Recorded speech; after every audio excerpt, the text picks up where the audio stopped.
Parliament ఎన్నికలకు సంబంధించి నామినేషన్ల స్వీకరణ ప్రక్రియ గురువారం ప్రారంభమైంది. ఈ నెల 25వ తేదీ వరకు ఈ ప్రక్రియ కొనసాగనుంది. ఆదిలాబాద్ కలెక్టరేట్ ఛాంబర్లో జిల్లా ఎన్నికల రిటర్నింగ్ అధికారి కలెక్టర్ రాజేష్ షా ఉదయం 11 గంటల నుండి మధ్యాహ్నం 3 గంటల వరకు నామినేషన్లు స్వీకరించారు.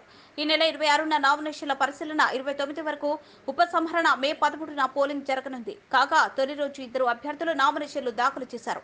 ఆధార్ పార్టీ అభ్యర్థిగా మాలోజ్ శ్యామ్లాల్ నాయక్, స్వతంత్ర అభ్యర్థిగా రాథోడ్ సుభాష్ తమ నామపత్రాలను దాఖలు చేశారు.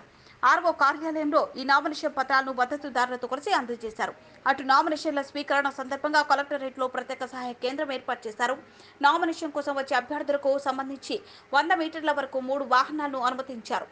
అదేవిధంగా పార్లమెంటు ఎన్నికల ప్రక్రియ అప్డేట్ కోసం 100 మీటర్ల దూరంలో మీడియా సెంటర్ ఏర్పాటు చేశారు. ప్రధాన రహదారికి ఇరువైపులా బారికేడ్లతో క్లోజ్ చేశారు. కేవలం ఆ రహదారి గుండా నామినేషన్ వేసేందుకు వచ్చిన వారినే అనుమతి ఇస్తున్నారు. ఇతరులు ఎవరైనా అటువైపు వస్తే ఉన్నతాధికారుల ఆదేశాల మేరకు పోలీసు అధికారుల సిబ్బంది తిప్పి పంపిస్తున్నారు.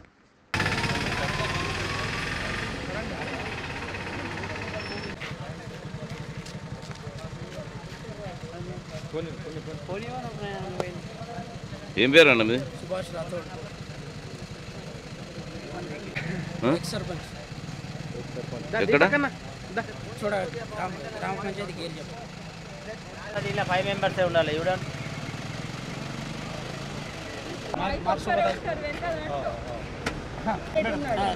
ఏ రేబల్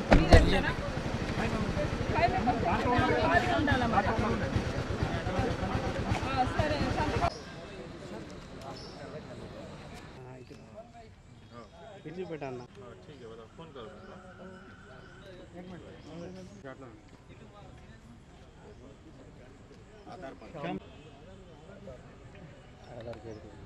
ఓకే, మీ బండి డ్రైవర్ అట, బండి తెప్పించారు.